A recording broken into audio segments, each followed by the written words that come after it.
Hey, welcome back to Real Talk. Thanks for hanging out with us. He's Joe, I'm Brad. Real Talk 2022. I love 2022. You do? There's a lot of twos. Oh, right. You know? Oh, there will be a February 2nd. Oh, February 22nd of 22 will be kind of cool. 2/22/22.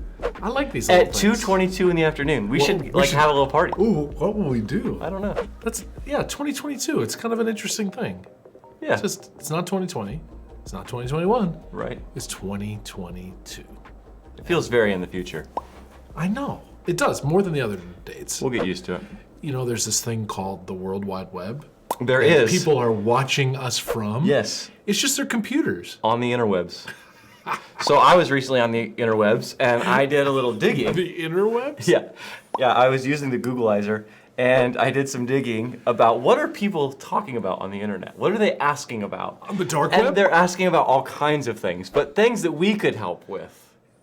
I looked up what are the top questions people are asking about faith, religion, God, all that kind of stuff. And that's what we're going to talk about for a while Wait. to start off 2022. You can Google the things that people are Googling? Yeah, isn't that cool? See, I mean, like as an old guy, that just blows my mind. Do you want to know something funny? More people Google Hillsong than Google the meaning of life.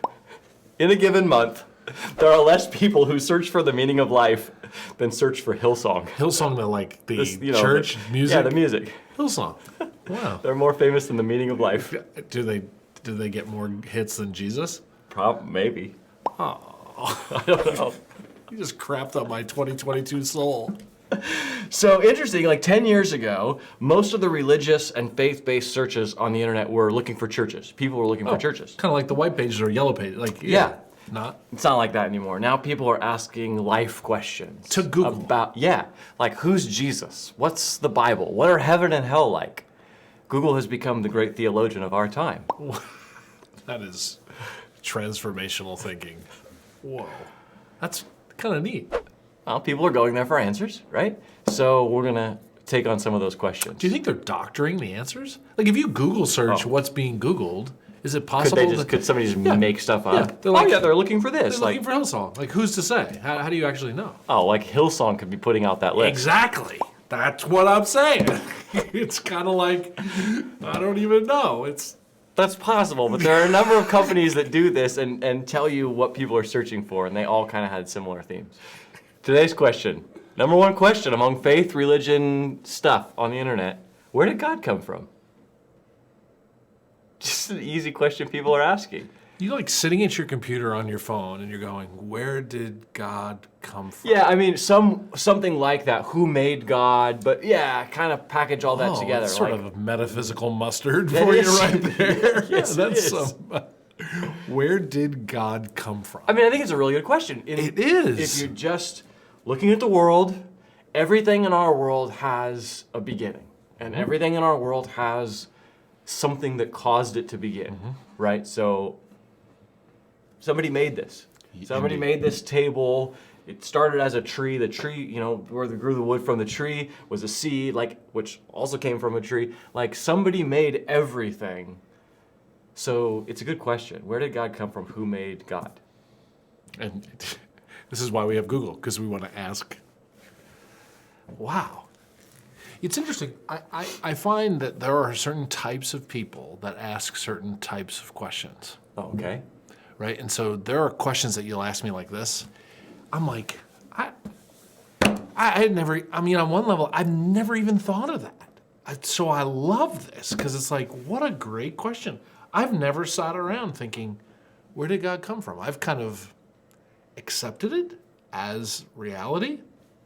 There's a lot of things that God says and does that I don't accept as reality. Yeah. But for this one, so it's like, it's really fun to kind of back up and go, where did he come from? What the Bible teaches, right? Yeah, so Psalm 90, he says he is everlasting to everlasting. Before the mountains, you were there.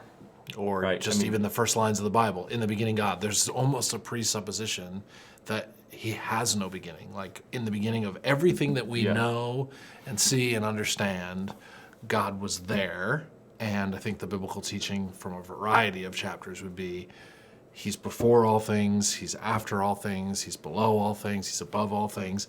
He's so outside of us. It would be like an iPhone asking, where did Steve Jobs and Apple come from? Could an iPhone ever even formulate that question? And if it could, would it be able to understand where Steve Jobs started? Yeah. I mean, we might need I mean, there's some philosophical gymnastics to try to answer the question. yeah, certainly. I think you bring up the first lines of the Bible, in the beginning God. In some ways, that's one of our biggest problems is we live in a world of time and space and matter, which in the beginning God created the heavens and the earth. That deals with time, space, and matter. In the beginning, the heavens and the earth are all time and space and matter. So all we know is time, space, and matter, and God exists somehow outside of that. It's mind-blowing to even try and, like, how do I even push on that? What questions do I even ask of that? Jesus Christ is the same yesterday, today, and forever. Yeah. I mean, I can get yesterday, today, and forever in my mind, but only yesterday as far back as I can remember. I mean, maybe way too metaphysical or philosophical. It's like, is it the same question of asking, like, where did infinity come from? Right. Because if you're positioning it as a time, space, matter thing, Yeah. something finite is asking about that which is infinite, that's outside of category, outside of. So it's like, where did the infinity come from? It's like, it's so jarring to go, I don't even know how you could explain that. I don't even know if we could. Again, because we only know things that have a beginning and an end. Yeah. So even outer space has an end, right? It's not infinite. Somewhere, because only God is infinite. So somewhere, like you think about all the depths of outer space, somewhere it like ends. I don't know what it happens when there it a ends. sign? I don't know. Yes, like you turn back. Don't go past this. Yeah, yeah. Or what's on the inside? Can you know what's inside a black hole? Isn't there like some aspect like right. of a black hole is like, there's still some finite end to a black hole. Yeah. I think that science would say. Yes. But if you moved out beyond all of that, how do you even comprehend that? I mean, I can't even comprehend things that are happening in our solar system, let alone the far ends of the universe and a black hole. Like,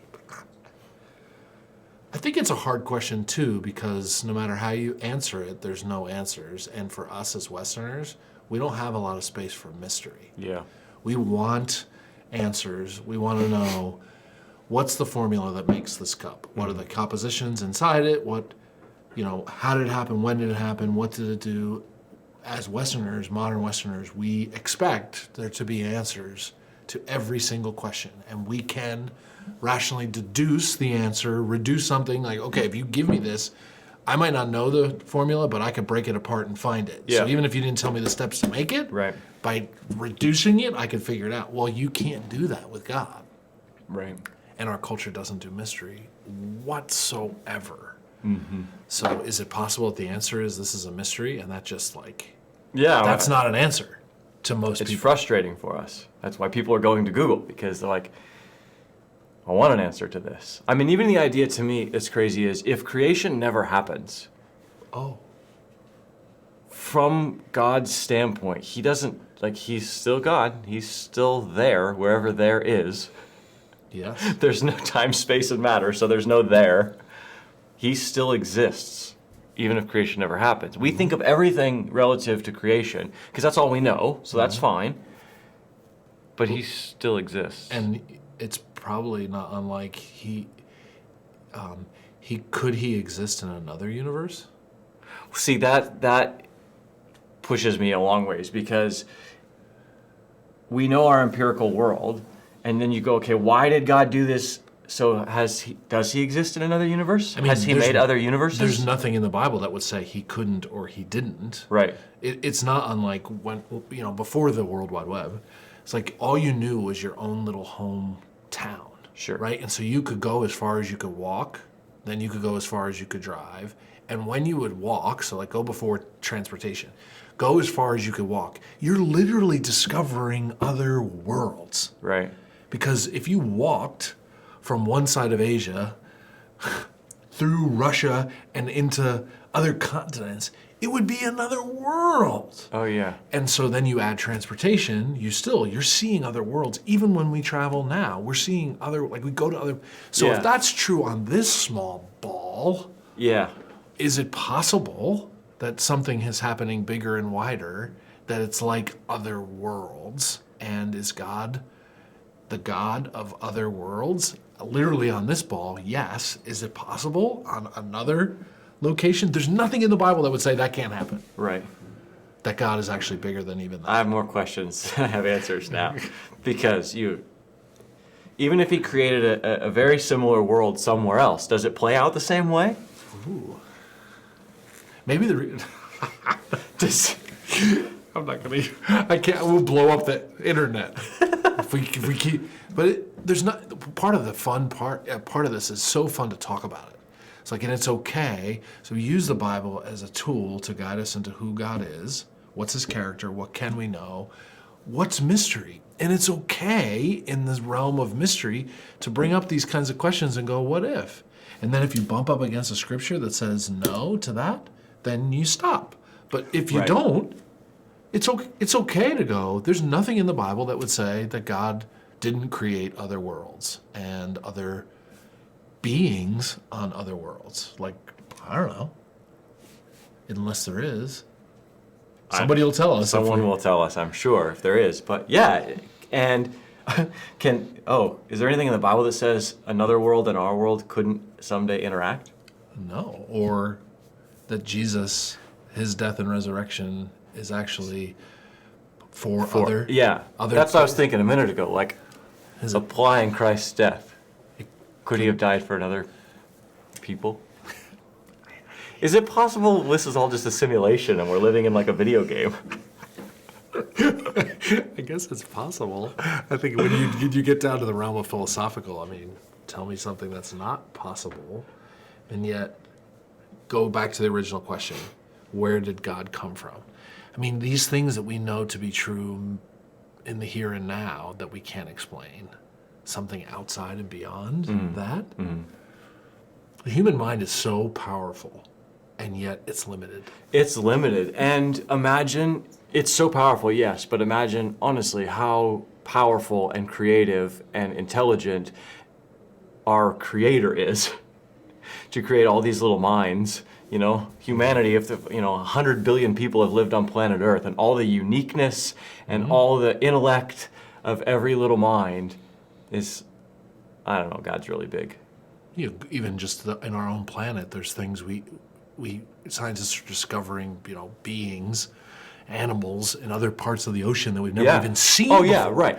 And we're going to try to figure out the one who made all of this. Yeah. We're going to try to understand. So maybe it's too easy of an answer that we have to embrace mystery. Yeah. And the fact that we're finite, but it is biblically true that we have to embrace mystery. And God lives outside of that and has always been. Which is really hard. And will always be.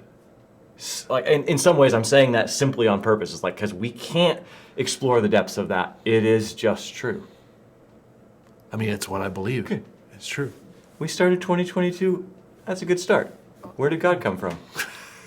We didn't answer it at all. That's pretty real talk. We didn't answer anything. Good. Okay. Hey, send us your questions. We'd love to hear about them, and we got more coming. Don't worry. I like supermarkets. Oh, okay. Brad and I have been having an argument about what the best supermarket is. So weigh in on, what do you think the local or national best supermarket is in 2022? We want to hear. See you next time.